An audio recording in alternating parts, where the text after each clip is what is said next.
Pretty much every movie, whether amazing or terrible, has mistakes. However, they tend to go more unnoticed in great movies, simply because everyone watching them is so engrossed by what's going on. So, here are 5 mistakes from classic movies that might have snuck under your radar. Let's start with the legendary film Braveheart. The famous Mel Gibson drama has repeatedly been criticized for the abundance of historical inaccuracies. But frankly, there are stupid slip-ups in the picture, such as swords and axes bending like rubber. However, perhaps the most obvious mistake is that the protagonist takes the trouble to ride horseback instead of riding in that car that mysteriously appears in one frame of the film. Did you know that in those days it was fashionable to walk in a cap? In this scene, Mel Gibson gets a sword out of nowhere. Here, he runs with an empty right hand, and in the next frame, he already has a weapon.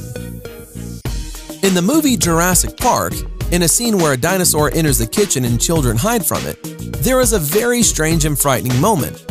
Someone decided to touch the dinosaur's butt.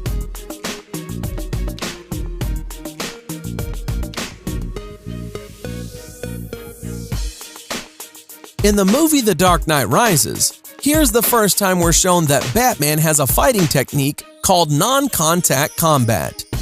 How can you explain this scene? During a fight, one of the opponents falls without any contact to him. And this super epic mistake is during an expensive special effects scene in the movie Knowing. Surely you've noticed it. When Nicolas Cage comes to the policeman on the road, he begins to step back, looking behind him. Nicholas also turns around and is amazed at what he saw, but the falling airplane is coming from the side. Look again at this mistake.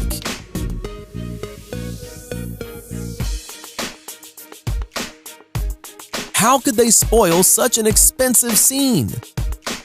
Next, we have the movie Gladiator. The movie setting unfolds almost 2,000 years ago. During the Battle of Maximus in the arena, you can see how, in addition to usual spectators, a reporter with a video camera came to see the battle. I'm guessing he's streaming a live broadcast of the battle on ancient Rome TV. It also turns out that in hot weather, people came to the stands with plastic bottles of water. Very prudent. Also, very striking is the shoes people are wearing in ancient Rome. Apparently, we got the designs of modern soles from them as well. Today, some historians say that gladiator fights had elements of a show, kind of like wrestling now.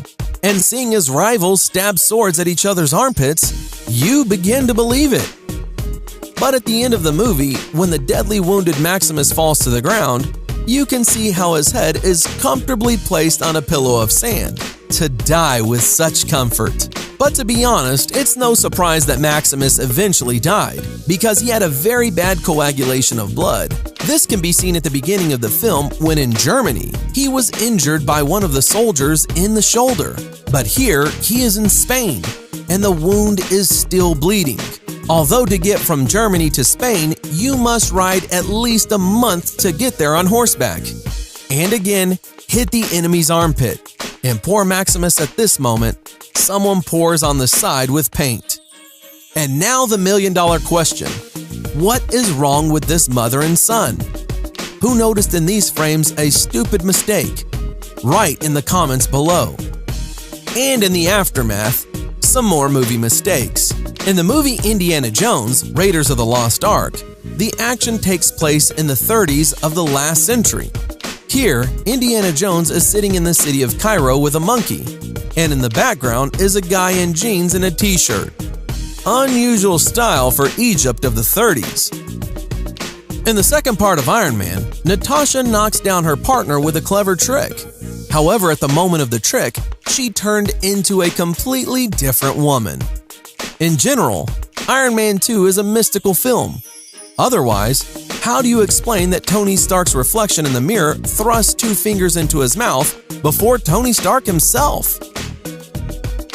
And what other kind of movie mistakes did you notice, guys? Leave a comment below. Thanks for watching. Subscribe for more.